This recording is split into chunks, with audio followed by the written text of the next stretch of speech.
lecture from where we left, and recording is also on. Yes, तो मैं बता रहा था कि जॉइंट ऑसिलेशंस हमने करनी है। आज रमज़ान भी है और लेक्चर भी थोड़ा ज़्यादा पड़ा है, तो इसको ज़रा हम थोड़ा क्विकली करेंगे। एल्डरली इंडिविजुअल्स हैं और जिनमें कोई रोमाटाइड आर्थराइटिस वगैरह है, तो उनमें आपने एक्सट्रीम कॉशन से ये जॉइंट मोबिलाइजेशंस करनी है। उसके बाद आ जाता है कि क्लास ये नहीं है कि आपने आंखें बंद करके आपने जॉइंट मोबिलाइजेशन स्टार्ट कर देनी है। आपने हमेशा एग्जामिनेशन और एवेलुएशन आपने लाजमी करना है, ठीक है।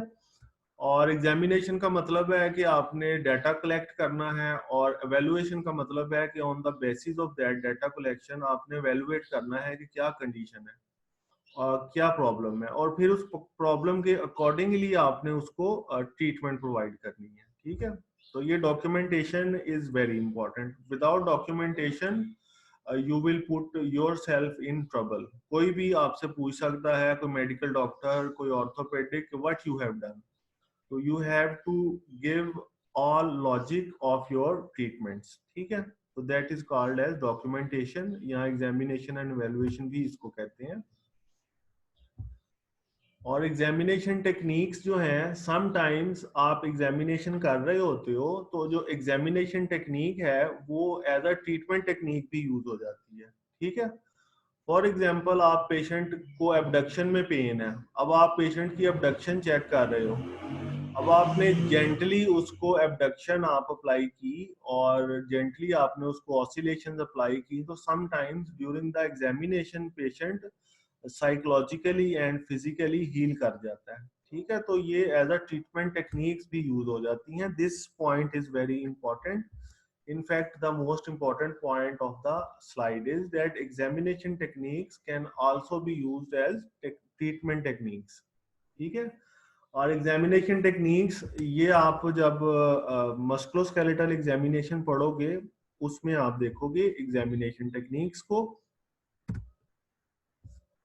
अच्छा, अगर ड्यूरिंग द ट्रीटमेंट पेशेंट को पेन हो रहा है, ठीक है, आप जॉइंट मोबिलाइजेशंस भी करवा रहे हो और पेशेंट को पेन भी हो रहा है, ठीक है, तो इसमें आपने बहुत ज्यादा एहतियात से मोबिलाइजेशंस करवानी है और बहुत ही जेंटल आपने मोबिलाइजेशन करवानी है। अगेन आई रिपीट, अगर जॉइंट मोबिलाइजेशन के साथ पेशेंट को पेन हो रहा है तो आपने बहुत एहतियात से और बहुत ही आपने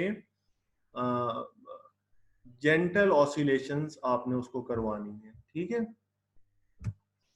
एंड फील, इससे अगला पॉइंट है एंड फील का। End feel as the name indicates, जब आपने जॉइंट को पूरी रेंज में लेकर जाते हो। फॉर एग्जांपल, नी को आप फुल्ली फ्लेक्स करते हो या नी को आप फुल्ली एक्सटेंड करते हो, तो जो पेल्पेटरी फीलिंग आपके हैंड पे आती है that is your and feel, ठीक है। फॉर एग्जांपल, अगर आप प्रोन लेटे हुए हो घर में और आप अपने नी को फ्लेक्स कर रहे हो, तो आपका जो काफ है और हैमस्ट्रिंग है वो दोनों आपस में मिल जाएंगे और आपको स्पॉन्ज सी फीलिंग आएगी कि you are pressing a sponge. So that feeling will be called as soft end feel, ठीक है। ऑन द अदर हैंड, अगर आप नी को एक्सटेंड करोगे तो एक्सटेंड करते करते नी एक फुल्ली जब एक्सटेंड करेगा तो आपको एक क्लिक की साउंड आएगी और वो आपकी हार्ड एंड फील आएगी, ठीक है। तो हार्ड एंड फील और सॉफ्ट एंड फील, ये दो किस्म की एंड फील्स होती हैं।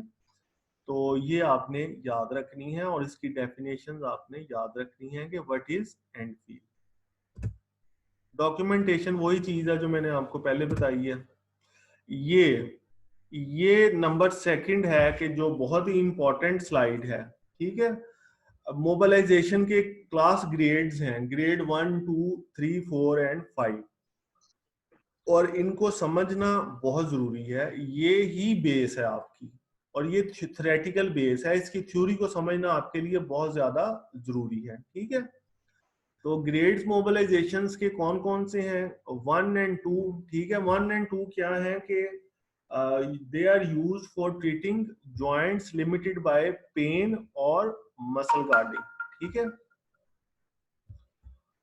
जहां भी पेन है, मसल गार्डिंग है, वहां पे आपने, मसल गार्डिंग क्या होती है? मसल गार्डिंग होती है कि पेन की वजह से मसल स्पेज्म में चला जाता है और स्पेज्म में जाने की वजह से मसल मूवमेंट को अलाउ नहीं करता। इसको आप कहते हैं कि this is muscle guarding. For example guard, guard का आपको पता है, गार्ड का जो डिक्शनरी मीनिंग है वो मीनिंग है रोकने का। तो मसल मूवमेंट को रोक रहा होता है, ठीक है। तो मसल गार्डिंग का मतलब है कि मसल मूवमेंट को रोक रहा है, ठीक है। और इसमें ग्रेड 1 और ग्रेड 2, ये आपको मैं बाद में बताता हूँ कि ये क्या होते हैं, लेकिन सिर्फ आपने ये देखना है कि पेन और मसल गार्डिंग में यूज होते हैं और क्या इसका मैकेनिज्म है। ये मैकेनो रिसेप्टर्स को एक्टिवेट करते हैं और ब्रेन स्टेम और स्पाइनल कॉर्ड के लेवल पे जाकर पेन को लिमिट करते हैं।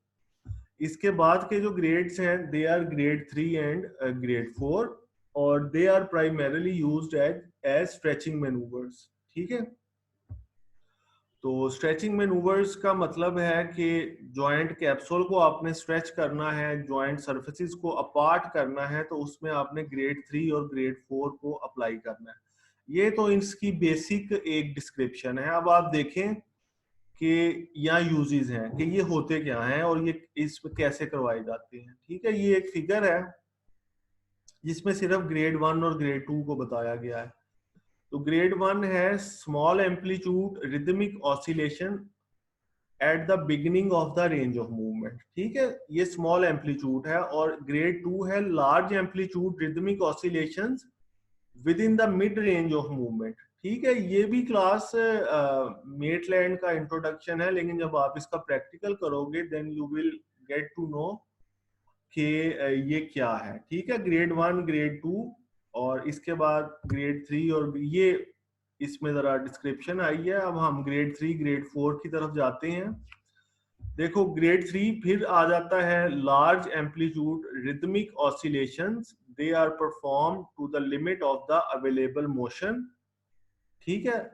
अवेलेबल मोशन जो भी है उसकी लिमिट तक जा रहा है, उसके बियॉन्ड नहीं जा रहा, जो ग्रेड 3 है, ठीक है। ये amplitude is the keyword, small large large, ये आपने याद रखना है। एम्पलीट्यूड तीनों ही रिदमिक ऑसिलेशंस हैं, चारों इनफैक्ट, और एम्पलीट्यूड का डिफरेंस है और वो कहां तक जा रहा है। अगर बिगिनिंग ऑफ द रेंज है तो वो ग्रेड 1 है, अगर मिडल ऑफ द रेंज है तो वो ग्रेड 2 है, अगर एंड ऑफ द रेंज है तो वो ग्रेड 3 है। अब ग्रेड 4 पे आप आ जाओ, ठीक है।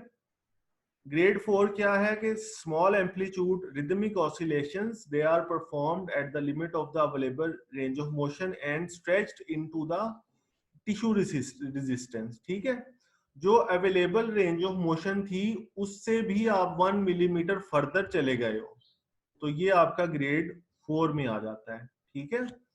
इसके बाद ग्रेड 5 है, लेकिन ग्रेड 5 तक पहुंचने के लिए आपको स्पेशल सर्टिफिकेशंस की जरूरत होती है, and in some countries grade 5 is also banned because grade 5 can result in fracture।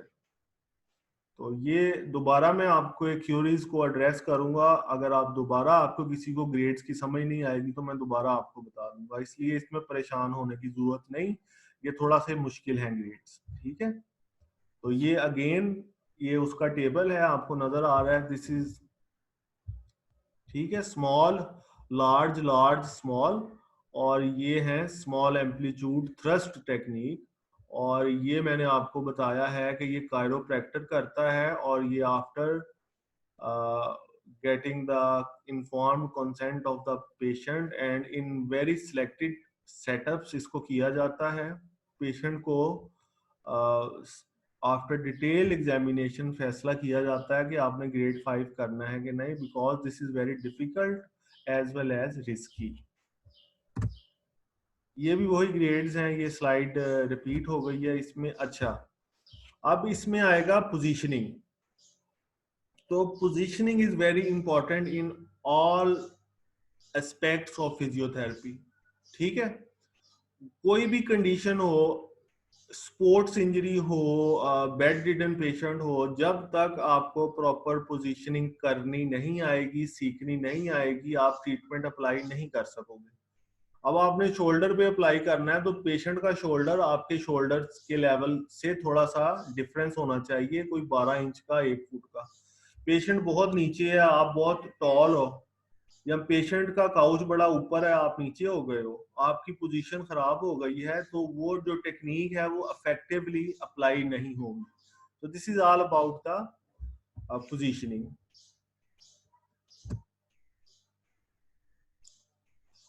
Positioning के लिए जो चीजें यूज की जाती हैं वो ऑलरेडी आपको लैब में प्रोवाइडेड हैं। एक तो एडजस्टेबल आपका काउच होता है, ठीक है, उसके बाद बेल्ट होती है, ठीक है, और कुशंस होते हैं, ठीक है, नी के अंडर या अपर बैक के अंडर रखने के लिए कुशंस होते हैं जो आप अप्लाई कर सकते हो। ये देखें क्लास, ये एल्बो को मोबिलाइज कर रहा है, प्रॉपर हैंड प्लेसमेंट है on the elbow, thumbs are anteriorly और पोस्टीरियरली फिंगर्स ने उसको काउच से थोड़ा सा डिस्टेंट किया हुआ है, और प्रॉपर जो थेरेपिस्ट है वो उस पे बैठा हुआ है स्टूल पे, ठीक है। एडजस्टेबल स्टूल भी एडजस्टेबल होता है जिसपे थेरेपिस्ट बैठता है, and couch is also adjustable. अच्छा, इसके बाद आ जाता है ट्रीटमेंट फोर्स।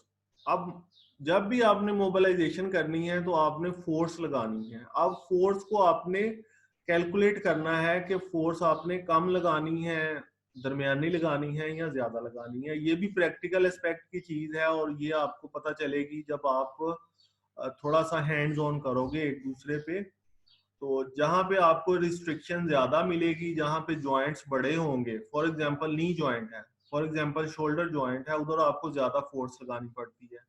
स्मॉल जॉइंट्स में जिधर स्टिफनेस है, जैसे आपके इंटरफ्लेंजियल जॉइंट्स हैं, तो उधर आपको कम फोर्स लगानी पड़ती है। डायरेक्शन, डायरेक्शन ऑफ फोर्स भी बहुत इंपॉर्टेंट है। ये केल्टन बॉर्न एक साइंटिस्ट हैं, मैनुअल थेरेपिस्ट हैं, उन्होंने किया है कि आइदर फोर्स पैरेलल होती है या परपेंडिकुलर होती है, ठीक है। फॉर एग्जांपल आपको अपनी आप उंगलियां पकड़ो, ठीक है, आप अपने इंटरफ्लेंजियल ज्वाइंट पकड़ो, ठीक है, एक हाथ से आप दोनों हाथ से पिंच करोगे, तो अगर तो आप उसको बाहर की तरफ खींचोगे तो वो पैरेलल चला जाएगा, ठीक है, इंटरफ्लेंजियल ज्वाइंट डिस्ट्रैक्ट हो जाएगा। अगर आप डिस्ट्रैक्ट करके उसको आगे पीछे करोगे, ठीक है, तो वो परपेंडिकुलर हो जाएगा। And you always have the idea what is parallel and what is perpendicular, ठीक है। अगर दो सर्विसेज आपस में पैरेलल एक दूसरे के अपार्ट हो रही हैं, it means they are parallel to each other. अगर वो परपेंडिकुलर हो गई हैं तो वो परपेंडिकुलर है। ये डिस्ट्रैक्शन टेक्निक है, ये हमने पिछले लेक्चर में भी की थी। Distraction is a type of traction के जहां पे आप दो सर्फेसिस को अपार्ट कर रहे हैं, ठीक है। ये रूल है एक मोबिलाइजेशन का। ये थोड़ा सा, ये भी थोड़ा सा जिस तरह ग्रेड्स डिफिकल्ट हैं, तो ये भी रूल थोड़ा डिफिकल्ट रूल है, कनकेव कन्वेक्स रूल, ठीक है। तो इसमें क्लास आपने ये याद रखना है कि कनकेव जहां भी आएगा ना, कनकेव, कनकेव में ई इज एट द एंड, ये मैं आपको दोबारा, और concave is equal to same and convex is equal to opposite, ठीक है। अगर जो मूविंग सरफेस है वो कनकेव है तो वो आपने जो मोबिलाइजेशन फोर्स है वो आपने सेम डायरेक्शन में अप्लाई करनी है। अभी सिर्फ आप इसकी थ्योरी पढ़ लो, तो इसका जो प्रैक्टिकल है उसमें आपको मजीद जो कनकेव कन्वेक्स रूल है उसकी आपको क्लियर इंडिकेशन मिलेगी। बल्कि इनफैक्ट मैं आपको इसका एक छोटी सी असाइनमेंट भी दे दूंगा, इससे भी आपकी जो ऑनलाइन असाइनमेंट सबमिशन है वो आप लोगों के लिए इजी हो जाएगी। तो अगर जो मूविंग सरफेस है वो कनकेव है तो आपने मोबिलाइजेशन फोर्स रिस्ट्रिक्शन के लिए इन द सेम डायरेक्शन में आपने अप्लाई करनी है, और अगर कन्वेक्स है तो फिर ऑपोजिट सरफेस आपने यूज करनी है।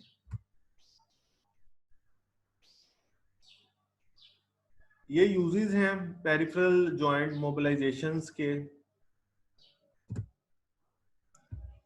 Comparable sign. अच्छा क्लास, आपकी जो टाइमिंग्स हैं वो रमज़ान में आधा घंटा कम हुई हैं, तो मैंने पहले ही लेक्चर का टाइम तकरीबन विदाउट ब्रेक हमने पूरा तकरीबन कर लिया, लेकिन फिर भी हम ये आज की स्लाइड को कवर करेंगे।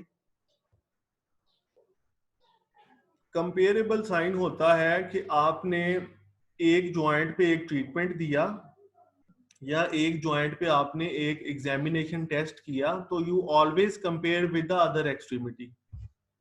अगर आपने एल्बो पे एक टेस्ट किया है, फॉर एग्जांपल टेनिस एल्बो का आपने टेस्ट किया है, तो वो टेस्ट आप दूसरे आर्म पे भी करते हैं, उसको कंपेयर करते हैं, इसको आप कंपेरेबल साइन कहते हैं। ठीक है। इसी तरह आप रेंज ऑफ मोशन को और मोबिलाइजेशन का इफेक्ट देखने के लिए उसको आप करते हैं और इसको आप कंपेरेबल साइन कहते हैं। ये पैसिव टेक्निक्स ये कुछ भी नहीं है, ये मोबिलाइजेशन की टेक्निक्स हैं, वही दोबारा रिपीट हो गया। एक्सेसरी ग्लाइड्स भी लास्ट लेक्चर में थी कि जैसे पटेला है, अब आप नी पे मोबिलाइजेशन कर रहे हो, तो पटेला को अगर आप मोबिलाइज नहीं कर रहे तो आप अपना जो गोल है वो अचीव नहीं कर सकोगे। तो accessory glides are also important. ये कैसे आपको पता चलेगा कि जो पेशेंट है, एक सेकंड नंबरा एंड पे मैं अब क्वेश्चन करता हूँ, मेरा ख्याल है हाँ ये 3 स्लाइड्स रह गई हैं, तो एंड पे मैं आपके क्वेश्चंस आंसर करता हूँ। साइन ऑफ इम्प्रूवमेंट का कैसे पता चलेगा आपको कि साइन पेशेंट इम्प्रूव कर रहा है? अगर पेशेंट को पेन नहीं हो रही तो या उसकी पेन बेहतर हो रही है, इट मींस कि पेशेंट इम्प्रूव कर रहा है। ठीक है। और कंपेरेबल साइन का मतलब है कि वो तो मैंने आपको बता दिया कि एक लिम्ब को आपने दूसरे लिम्ब से कंपेयर करना है। ठीक है। और अगर उसका कंपेरेबल साइन इम्प्रूव नहीं हो रहा, यानी कि एक लिम्ब की लिमिटेशन उतनी ही है और दूसरी लिम्ब की भी उतनी ही है, दूसरी लिम्ब की ठीक है और एक लिम्ब की डिफरेंट है, तो इसका मतलब है कि वो इम्प्रूव नहीं कर रहा। ठीक है। रेपिटेशन आपने देखनी है कि आपने पेशेंट को वीकली बेसिस पे बुलाना है, ट्वाइस अ वीक बुलाना है या डेली बुलाना है। ठीक है। Just give me few minutes, then we will end the lecture, then I will take your questions. Pain is always a guide. ठीक है। तो पेन अगर कम है या इम्प्रूव हो रही है तो इट मींस द पेशेंट की जो ट्रीटमेंट है वो इफेक्टिव है। ठीक है। So that was all about the today's lecture. Now I will take your questions. जी आप अपने आप को अनम्यूट करके क्वेश्चंस आप पूछ सकते हैं। I am stop